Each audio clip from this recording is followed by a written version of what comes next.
Bonjour, bienvenue dans cette deuxième partie sur le chapitre cinétique chimique. Alors après avoir découvert les facteurs cinétiques et la catalyse en première partie, nous allons parler du suivi cinétique, c'est-à-dire les méthodes pour suivre l'évolution de la transformation chimique au cours du temps. Première méthode, nous pouvons utiliser la chromatographie sur couche mince pour effectuer un suivi temporel. Alors on va effectuer différents prélèvements à différents instants du milieu réactionnel. La réaction est stoppée lorsqu'on dépose le mélange sur la plaque de chromatographie et on va avoir un instantané, en quelque sorte, de l'évolution du milieu par comparaison avec les réactifs et les produits qui sont présents ou qui sont attendus dans le milieu réactionnel. Donc la fin de la transformation, elle est atteinte lorsqu'il n'y a plus d'évolution significative du système chimique, c'est-à-dire lorsque les quantités de matière des réactifs ou des produits n'évoluent plus. S'il y a un réactif limitant, eh bien celui-ci, si la réaction est totale, le réactif limitant doit disparaître et donc sa quantité de matière finale doit être nulle. Donc si sur la plaque de chromatographie, on fait un dépôt du réactif limitant, eh bien on va pouvoir comparer avec le mélange réactionnel. Si on obtient une tâche à la même hauteur, c'est qu'il y a toujours du réactif limitant et lorsque cette tâche disparaît, c'est que la réaction est terminée puisque le réactif aura disparu du milieu réactionnel. Donc on voit bien ici au cours du temps, la tâche correspondant au réactif qui diminue, ça signifie que la réaction est en train de se dérouler. À l'inverse, si on a la possibilité d'avoir le produit obtenu par comparaison, eh bien on voit qu'il y a une tâche qui apparaît à la même hauteur que ce produit. Donc ici, comment estimer la durée de la transformation? Eh bien, on voit qu'il reste du réactif à t égale 30 minutes et que la tâche du réactif a disparu à t égale 45 minutes. Donc tout ce que nous pouvons avoir ici, c'est un intervalle qui nous dit que la durée de transformation est donc entre 30 minutes et 45 minutes. Si on veut améliorer la précision de cette méthode, eh bien, il faut effectuer davantage de prélèvements entre 30 et 45 minutes tout simplement. Alors, qu'est-ce qu'il en est justement? On a parlé de l'évolution des quantités de matière, de réactifs et produits. Et donc, par définition, on rappelle qu'un réactif voit sa quantité de matière diminuer lors de la transformation, tandis que la quantité de matière des produits vont augmenter. Alors, si on représente graphiquement l'évolution des quantités de matière en fonction du temps, eh bien, dans le cas d'un produit, on va avoir une courbe croissante. Dans le cas d'un réactif, une courbe décroissante. On peut également représenter l'évolution de l'avancement au cours du temps. Et dans ce cas-là, on obtiendra une courbe de même allure que les produits, c'est-à-dire une courbe croissante. Lorsqu'on s'approche de la fin de la transformation, eh bien, les quantités de matière n'évoluent quasiment plus dans le milieu et on va voir que les courbes vont suivre des asymptotes horizontales dans le cas des produits, des réactifs ou de l'avancement. Alors, petite remarque sur les réactifs, la quantité de matière de réactif ne sera nulle à la fin de la transformation que s'il s'agit du réactif limitant ou si les réactifs sont introduits en proportion stoichiométrique et à condition que la réaction soit totale. Si on n'est pas dans le cas d'un réactif limitant, on va voir que la courbe va suivre une asymptote horizontale, mais qui n'est pas ici l'axe des abscisses, qui va être une droite d'équation y égale constante. Là, à la fin de la transformation, on va avoir un suivi comme celui-ci. Alors, comment utiliser ces courbes pour évaluer la durée de transformation? Eh bien, grâce à ces courbes, nous allons définir ce qu'on appelle le temps de demi-réaction. Le temps de demi-réaction, qu'on notera T1,5, c'est la durée au bout de laquelle l'avancement est égal à la moitié de l'avancement final de la transformation.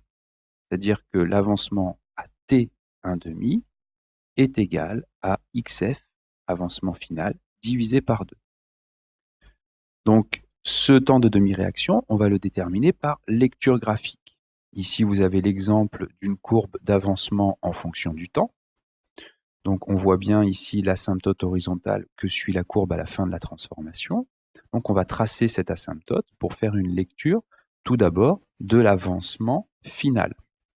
Ici, l'avancement final est de 1,8 millimol. Donc, on va diviser cette valeur d'avancement par 2 pour obtenir l'avancement à T1,5. En divisant par 2, on trouve 0,9 millimoles, on place XF sur 2 sur le graphique, on projette sur la courbe X en fonction du temps, et on va faire une lecture en abscisse de T1,5, le temps de demi-réaction. Ici, environ 1,2 secondes. Alors, on peut utiliser également les courbes d'évolution des quantités de matière en fonction du temps, puisque ces grandeurs sont dépendantes de l'avancement et sont même proportionnelles à l'avancement. On varie en fonction proportionnelle de l'avancement. Maintenant, on peut utiliser n'importe quelle grandeur qui varie et qui dépend de l'avancement. Et donc, on peut également, si on le souhaite, utiliser par exemple l'absorbance dans le cas d'une espèce colorée, puisque l'absorbance est proportionnelle à la concentration et la concentration est proportionnelle à la quantité de matière. Donc, la courbe d'absorbance, on peut effectuer un suivi cinétique par spectrophotométrie. On obtient l'absorbance en fonction du temps. Vous voyez qu'elle a la même allure que les courbes que l'on vient d'étudier. Donc, dans ce cas-là, on voit que l'absorbance va en diminuant. Ça signifie que l'on étudie l'évolution d'un réactif. C'est un réactif qui est l'espèce colorée. Comment est-ce qu'on va lire la valeur, le temps de demi-réaction sur ce graphique? Eh bien, ici, l'avancement de départ est de 2. Alors, on va simplement expliquer aussi qu'à T1,5, eh bien, la moitié du réactif limitant aura été consommée et la moitié des produits formés. Donc ici, puisqu'on voit que l'absorbance tend vers 0 à la fin, ça signifie qu'on est en présence du réactif limitant. Si l'absorbance de départ est égale à 2, eh bien, la moitié du réactif aura été consommée lorsque l'absorbance sera égale à 1. Donc ici, on peut tracer eh bien, l'absorbance maximale divisée par 2 et par lecture graphique, ensuite, on projette sur la courbe d'absorbance en fonction du temps, on fait une lecture en abscisse et ici, on va pouvoir lire également T1,5.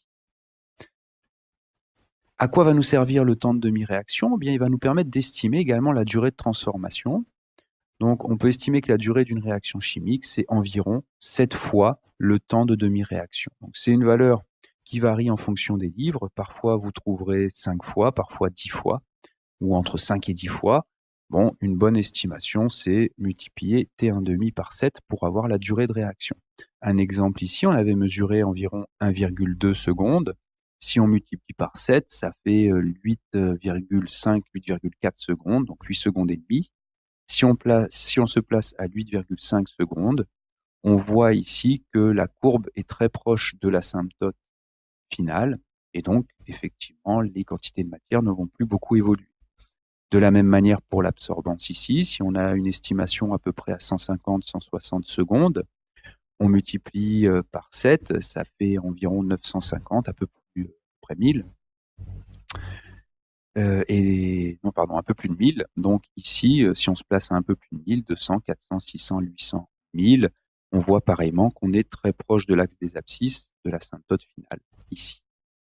Dernière remarque, eh bien, si on regarde l'allure des courbes d'évolution des quantités de matière ou de l'absorbance ou de l'avancement en fonction du temps, eh bien, ces courbes vont évidemment dépendre des facteurs cinétiques ou de la présence d'un catalyseur. Alors, comment est modifiée cette courbe? Eh bien, lorsque la courbe atteint plus rapidement le palier, ça signifie que la réaction s'est déroulée plus rapidement, elle s'est terminée plus vite, donc la vitesse de réaction est plus grande et la durée de réaction, elle, sera plus petite. Donc, on peut comparer les deux ici. 1, c'est avec sans catalyseur, 2, c'est avec catalyseur. Et donc, avec catalyseur, on atteint plus rapidement l'asymptote. Donc, la vitesse de réaction a été plus grande et la durée de réaction plus courte, plus faible.